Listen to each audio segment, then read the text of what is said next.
मित्रों, एमए उत्तरार्ध की इस व्याख्यानमाला में आपका स्वागत है।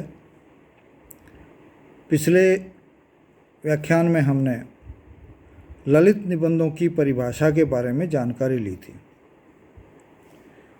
आज हम ललित निबंधों के तत्व कौन से होते हैं,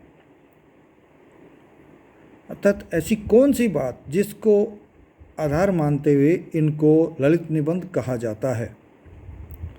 हमने सामान्य निबंध की जो परिभाषाएं हैं वो हमने पूर्व में देख ली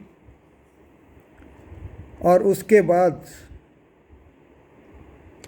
सामान्य निबंध की जानकारी लेने के बाद भी हमने उनकी परिभाषाओं को जाना, उसकी विशेषताओं को जाना। आज हम ललित निबंध की जो ऐसी बातें जिनके आधार पर हम कह सकें कि ये ललित निबंध है वो जानेंगे, और ऐसी बातों को हम उस चीज़ का तत्व कहते हैं। तो इसलिए हम कह सकते हैं कि आज हम अध्ययन करेंगे ललित निबंधों के तत्व कौन कौन से होते हैं। तो हमने तत्व क्या हैं वो भी स्पष्ट कर लिया। हम कहते हैं जिससे निर्मित होता है वो तत्व है। जैसे मनुष्य शरीर के कितने तत्व हैं, वैज्ञानिक दृष्टि से नहीं, वैज्ञानिक दृष्टि से देखोगे तो बहुत से तत्व हमारे शरीर में हैं जिनकी गिनती करना भी मुश्किल है। लेकिन आप दार्शनिक दृष्टि से या धार्मिक दृष्टि से भौतिक तत्व 5 माने गए, पंच तत्व। तो उसी तरह से ललित निबंधों के भी 5 तत्व हैं, 6 तत्व हैं। कौन कौन से हैं 6 तत्व?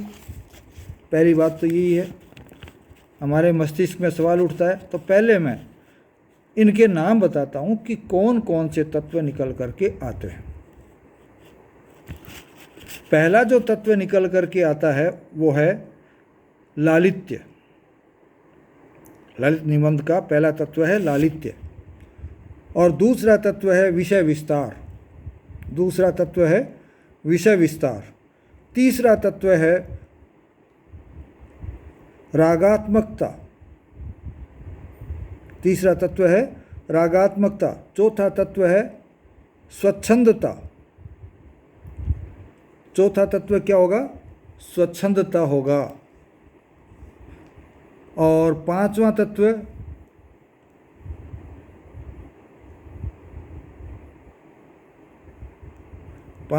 कौन सा होगा? सांस्कृतिकता। और छठा तत्व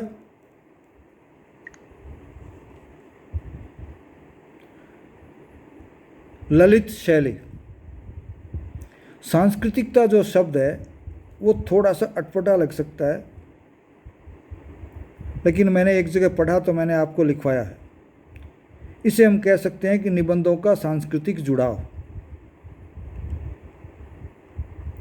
पहले जब निबंधों की विशेषताओं के बारे में हमने जाना था, ललित निबंधों की, तब ये चीज़ हमने स्पष्ट की थी, वो आगे फिर देखेंगे। तो सबसे पहला है लालित्य। तो लालित्य क्या है? साहित्य जगत में ऐसा माना जाता है कि लालित्य और सौंदर्य एक दूसरे के पर्याय होते हैं। लालित्य और सौंदर्य एक दूसरे के पर्याय हैं, पर्यायवाची मान लीजिए। और डॉक्टर आचार्य हजारी प्रसाद द्विवेदी ने इनके बारे में क्या कहा है कि इनमें से एक प्राकृतिक सौंदर्य और दूसरा मानवीय इच्छा शक्ति का विलास है। इन दोनों के बीच में अंतर जो बताया है कि सौंदर्य 2 तरह का बताया है, जिसमें से एक तो है प्राकृतिक सौंदर्य जो प्रकृति की छटाओं में हम देखते हैं, और दूसरा है साहित्य में, वो है मानवीय इच्छा शक्ति का विलास, जो कि ललित निबंधों में पाया जाता है।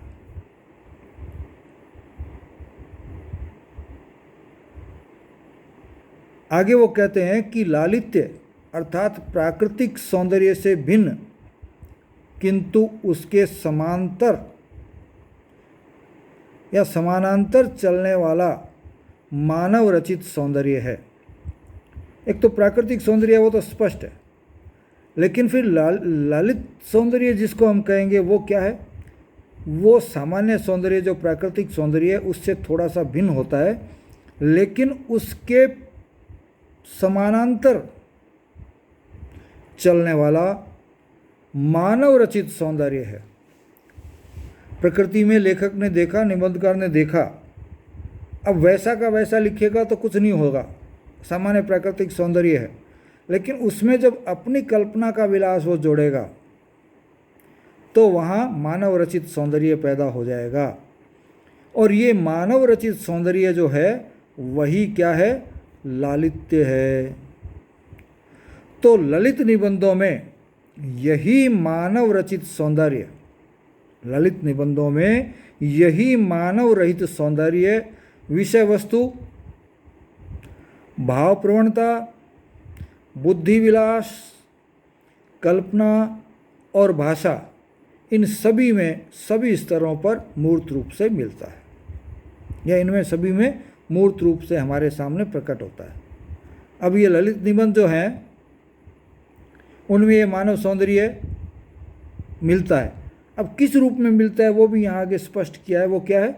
ये विषय वस्तु में भी मिलेगा, बुद्धि विलास में भी मिलेगा, कल्पना में भी मिलेगा, भाषा और इससे जुड़ी हुई सभी वस्तुओं में सभी स्तरों पर मूर्त रूप में हमको मिलता है।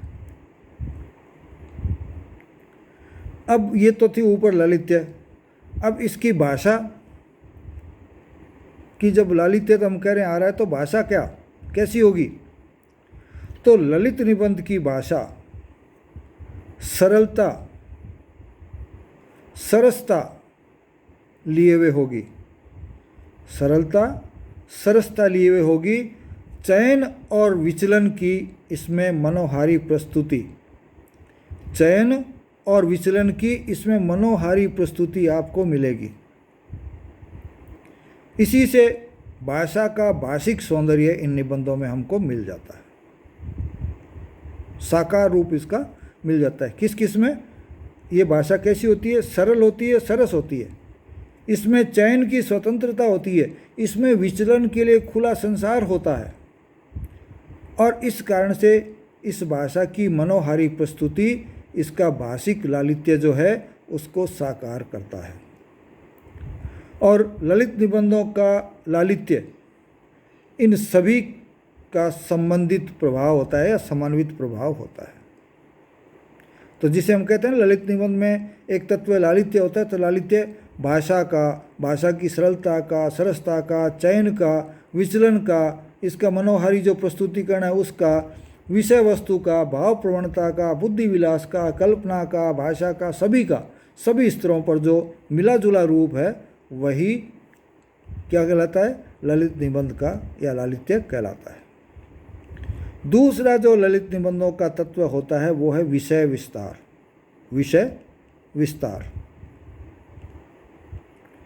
ये क्या होता है?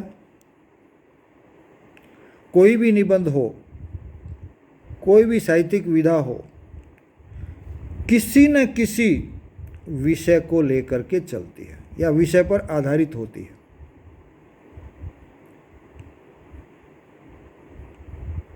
तो फिर निबंधकार उस विषय से बंध के चलेगा। कहानी हो, निबंध हो, एक बंधन हो जाता है।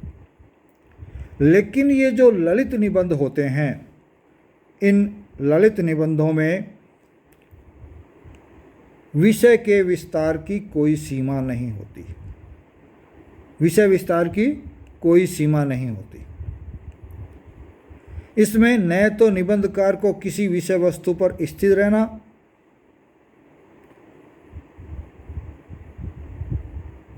निबंधकार की प्रवृत्ति नहीं होती।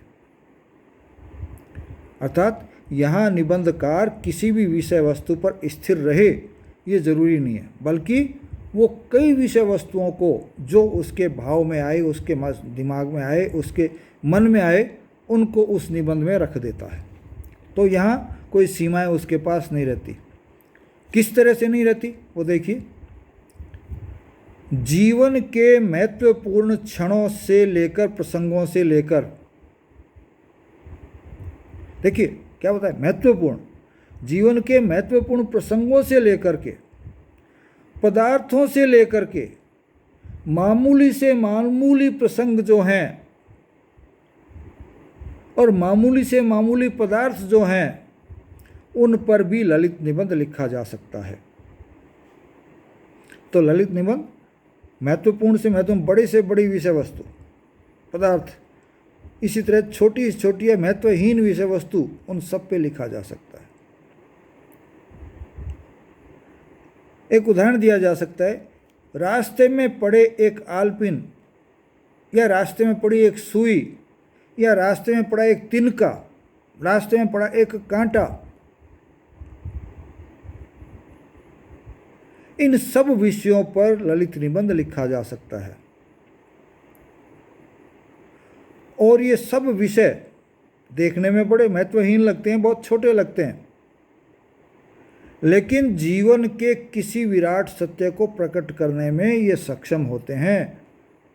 किसी विराट सत्य को उजागर करने में ये छोटे से छोटे जो विषय हैं वो भी पूरी तरह से सक्षम होते हैं, जो कि जीवन के बड़े से बड़े सत्य को उजागर कर सकते हैं। कांटा है, छोटा सा है, लेकिन वही कांटा, कंकर है, छोटा सा होता है, लेकिन वही कंकर हमको जीवन में आगे बढ़ने का बहुत बड़ा संदेश दे देता है। इसलिए हम कह सकते हैं कि ललित निबंध का क्षेत्र अत्यंत व्यापक और सीमाहीन होता है। ललित निबंध का क्षेत्र अत्यंत व्यापक और सीमाहीन होता है। यही कारण है कि एक ही विषय पर भिन्न भिन्न निबंधकार अपने विचार अलग अलग तरीके से रख सकते हैं। ये एक निबंधकार के, ये दो निबंधकारों के एक ही विषय पर अलग अलग विचार हो सकते हैं, और जैसे विचार होंगे, जैसे भाव होंगे, उसी के अनुसार उसका रसास्वादन भी होगा। तो इस कारण से एक ही विषय पर लिखी गई विभिन्न लेखकों की जो रचनाएं हैं, उनमें हमें रस का जो आस्वादन होगा वह भी भिन्न भिन्न होगा।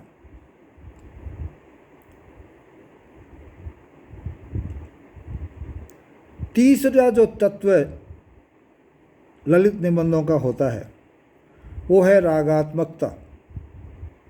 पहला सवाल उठता है कि रागात्मकता क्या होती है, राग तत्व क्या होता है। साहित्य में भावों को ही राग कहा गया है, और ललित निबंधों में लालित्य की पहचान जो होती है वह भावुकता से ही होती है। अर्थात लेखक भावुकता के प्रवाह में अपनी बात को कहते जाता है, कोई उस पर रोक नहीं होती, बह रहा है, बहता जाएगा। इसी भाव प्रवणता को सहृदयता और रागात्मकता कहा जाता है। मैंने शुरू में कहा कि भावों को ही राग कहा जाता है, यहाँ उसको और अधिक स्पष्ट किया जाता है कि भावाकुलता से ही होती है लालित्य की पहचान। भावाकुलता से ही होती है, भावानुकूलता से ही होती है, और यह भाव प्रवणता और यह सहृदयता जो है, ये जो भाव प्रवणता है, उसी को साहित्य में सहृदयता या रागात्मकता भी कहा जाता है। अपनी इन्हीं रागात्मक वृत्तियों के सहारे से, अपनी इन्हीं रागात्मक वृत्तियों के सहारे से ललित निबंधकार अपनी आत्मा की अभिव्यक्ति करता है। किन के सहारे से करता है? रागात्मक वृत्तियों के सहारे से, क्योंकि राग क्या है? भाव, और इन भावों के सहारे से ही क्या होता है निबंधकार अपनी आत्मा की अभिव्यक्ति करता है। हम सब जानते हैं कि आत्मा बुद्धि से प्रकट नहीं होती, आत्मा बुद्धि से अभिव्यक्त नहीं होती। आत्मा किससे अभिव्यक्त होती है? आत्मा हमेशा रागों से, भावों से प्रकट होती है। तो यहाँ हम कह सकते हैं कि ललित निबंधकार अपनी इन रागात्मक वृत्तियों के सहारे ही अपनी आत्म अभिव्यक्ति को करता है, आत्मा अभिव्यक्ति स्पष्ट करता है। अपने अनुभवों, लेखक या निबंधकार अपने अनुभवों और संवेदनाओं, अपने अनुभवों और संवेदनाओं का सबको सहभागी बनाता है। जब व्यक्ति अपने को प्रकट कर रहा है, अपने को अभिव्यक्त कर रहा है, तो निश्चित तौर पर वह अपने अनुभवों और अपनी संवेदनाओं से सबको सहभागी बना लेता है, उनको भी अपने साथ जोड़ लेता है। यही कारण है कि ललित निबंध में कुछ भी गोपनीय नहीं रहता, कुछ भी उपेक्षणीय नहीं रहता। ललित निबंध में हर चीज़ खुली है, खुली किताब की तरह, कुछ भी छुपा नहीं है और कुछ भी उपेक्षा योग्य नहीं है। जो भी ललित निबंध में आता है वो अपने आप में एक महत्वपूर्ण स्थान रखता है। अतः हम कह सकते हैं कि ललित निबंधकार जो कुछ भी सोचता है, ललित निबंधकार जो कुछ भी सोचता है, जो भी महसूस करता है, उसे पूरी रागात्मकता और पूरी सरसता के साथ प्रस्तुत करता है। तो इसे कह सकते हैं कि रागात्मकता भी निबंध की अर्थात ललित निबंध की एक महत्वपूर्ण कड़ी होता है, उसका तत्व होता है। चौथा जो महत्वपूर्ण तत्व आता है वो है स्वच्छंदता। हमने पूर्व में निबंधों की जो विशेषता देखी थी उसमें भी पाया था कि स्वच्छंदता होती है निबंधकार में, वो किसी बंधन में नहीं रहता। तो ये किस प्रकार की होती है?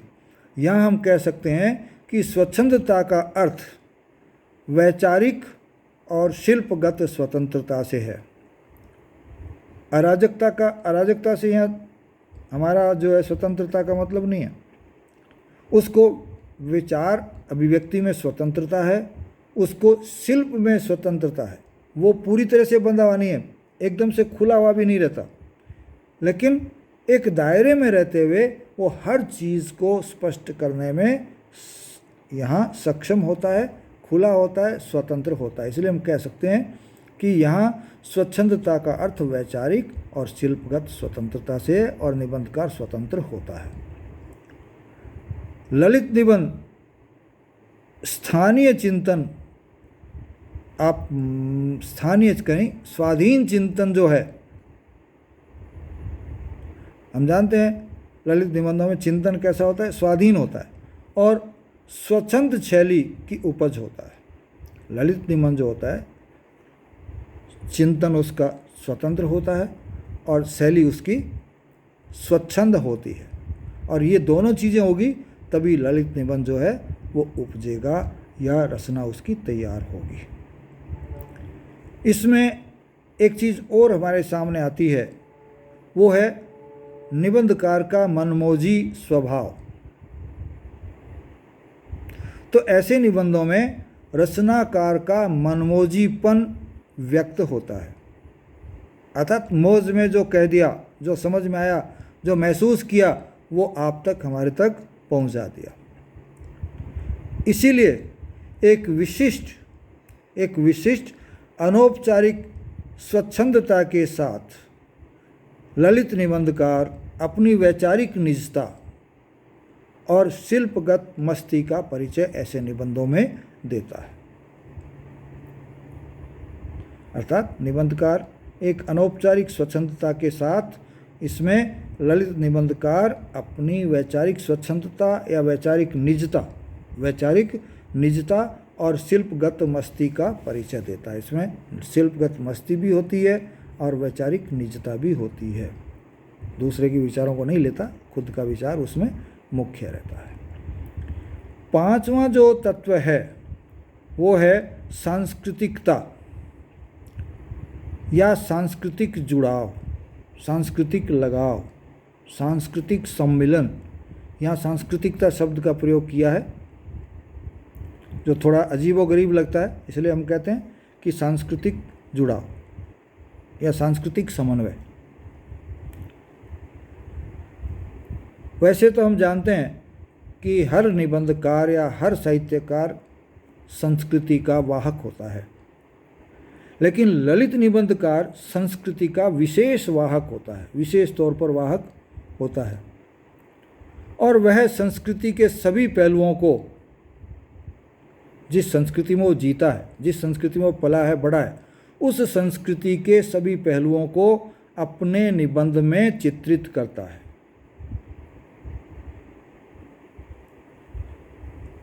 यहाँ हम कह सकते हैं कि रचनाकार का सांस्कृतिक जुड़ाव ललित निबंधों को किसके साथ जुड़ाव, ये गौर करने की बात है। सांस्कृतिक जुड़ाव ललित निबंधों को क्या प्रदान करता है? सौष्ठव और विराटता प्रदान करता है, अर्थात उसका शरीर, निबंध का जो आकार है वो गठा हुआ और एक बड़ा रूप भी उसको प्रदान करता है। यदि संस्कृति से जुड़ाव निबंधकार का नहीं होगा तो हम निश्चित तौर पर कह सकते हैं कि उस निबंध का सौष्ठव आकर्षक नहीं होगा, अच्छा नहीं होगा, और वह निबंध अपने विराट रूप को प्राप्त नहीं हो पाएगा।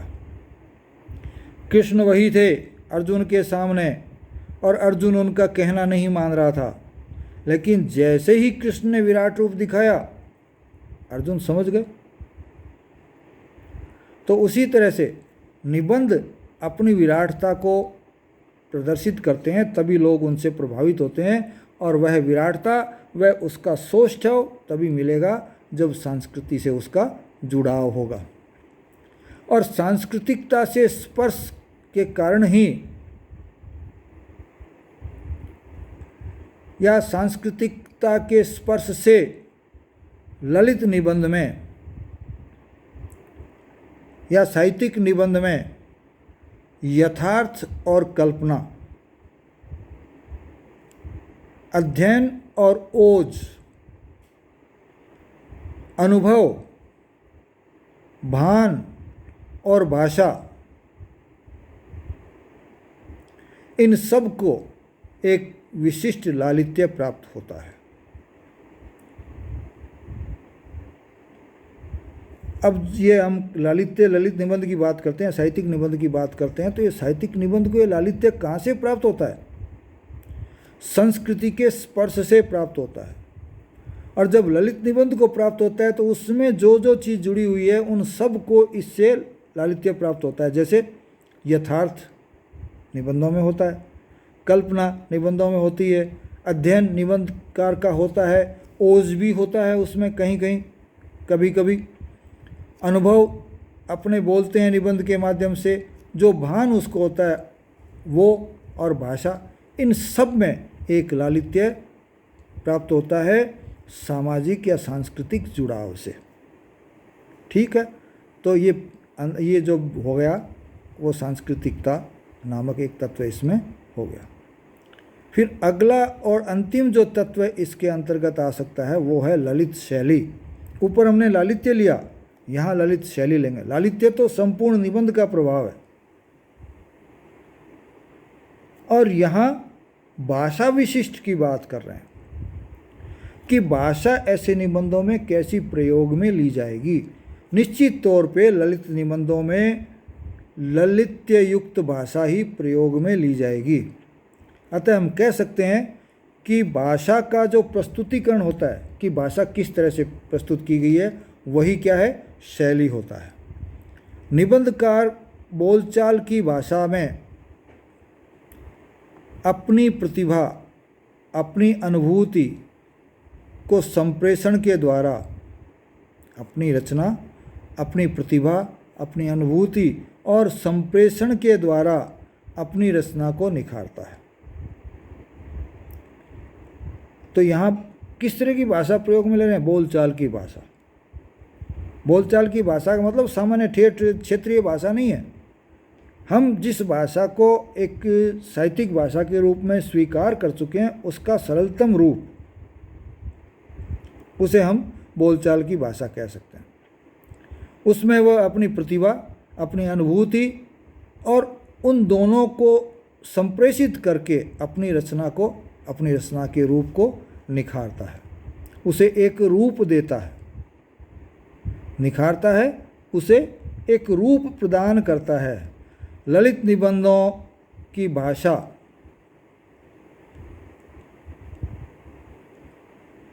शब्द और अर्थ, भावानुकूलता और पारदर्शिता, शब्द और अर्थ, भावानुकूलता और पारदर्शिता या पारदर्शिता, तर्क और लय का ऐसा समन्वय होती है कि उसकी यह भाषिक विलक्षणता ही लालित्य का मूल आधार बन जाती है। लालित्य का मूल आधार बन जाती है। क्या बन जाती है? ललित निबंधों की भाषा जो कि शब्द और अर्थ, उसमें क्या है? शब्द और अर्थ, भावानुकूलता, पारदर्शिता, तर्क और लय, इन तीनों का समन्वय जब होता है तो यह उसकी भाषिक विलक्षणता होती है और वह भाषिक विलक्षणता ही इसका क्या बन जाती है? मूल आधार बन जाती है ललित निबंधों का। तो ललित निबंधों की शैली जिसे हम कहते हैं, उसका रचना तंत्र किस बात पर या किस तरह का होता है? इसमें सरलता और सरसता होती है, इसमें सजीवता होती है, इसमें दीप्ति होती है, इसमें ओज होता है, इसमें स्वच्छंदता होती है। अर्थात इन सब चीज़ों से सजी संवरी भाषा का चमत्कार होता है।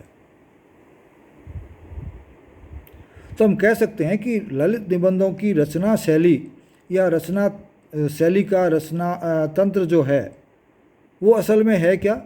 सरलता, सरसता, स्वाजीवता, ओज, दीप्ति, स्वच्छंदता, इन सब से सजी संवरी भाषा का चमत्कार होता है।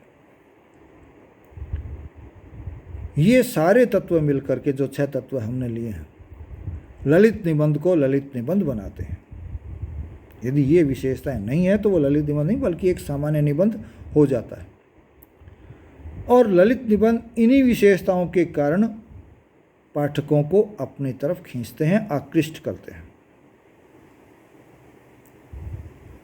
यही कारण है, या जब हम इन पे थोड़ा सा एक ध्यान देखें तो हमने पूर्व में पढ़ा था कि ललित निबंधों की भाषा जो है वो काव्यात्मक होती है। तो हम फिर से कहेंगे कि ललित निबंध कविता नहीं होते हुए भी रागात्मक है। रागात्मकता किसका गुण माना जाता है? कविता का। लेकिन इनमें भी है, तो हम कह सकते हैं कि कविता नहीं होते हुए भी ये रागात्मक है। यह गद्य गीत न होते हुए भी भावुक हृदय की पहचान है। गद्य गीत नहीं है लेकिन फिर भी ऐसे हृदय की पहचान है जो कि भावुक है। चित्रात्मक होते हुए भी रेखा चित्र नहीं है। इसमें चित्रात्मकता होती है। चित्र किससे खींचा जाता है? रेखाओं से। लेकिन यहाँ शब्दों से चित्र बनाया जाता है, इसलिए हम कह सकते हैं कि ये एक सामान्य चित्र नहीं होता। चित्रात्मक है लेकिन सामान्य चित्र नहीं है। यह विवरणात्मक होते हुए भी रिपोर्टाज नहीं है। अब देखिए भिन्नता भी आ रही है कहाँ। रिपोर्टाज क्या है? कहीं गए, रिपोर्ट लिखी, जैसी लिखी वैसी की वैसी हमारे सामने प्रस्तुत कर दी। तो ललित निबंध में विवरण है लेकिन विवरणात्मक होते हुए भी वो रिपोर्टाज नहीं है।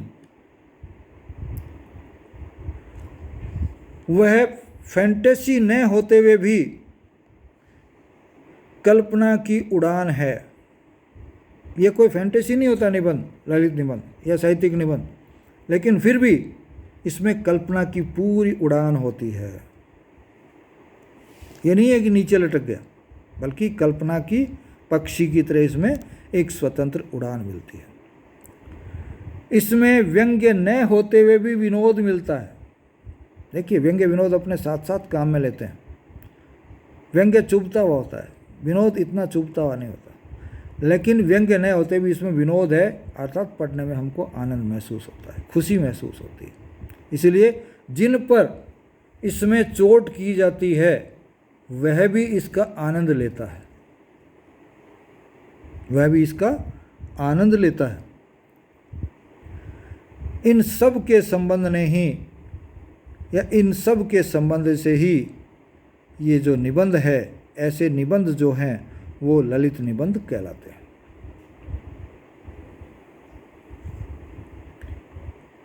अब आपसे एक प्रश्न पूछा जा सकता है, या मैं पूछ ही रहा हूँ और आपको इसको हल करना है कि ललित निबंधों के मुख्य तत्व कौन कौन से होते हैं। उन पर अपने विचार व्यक्त कीजिए। इसी के साथ मैं अपनी बात को यहाँ समाप्त करता हूँ। जय हिंद।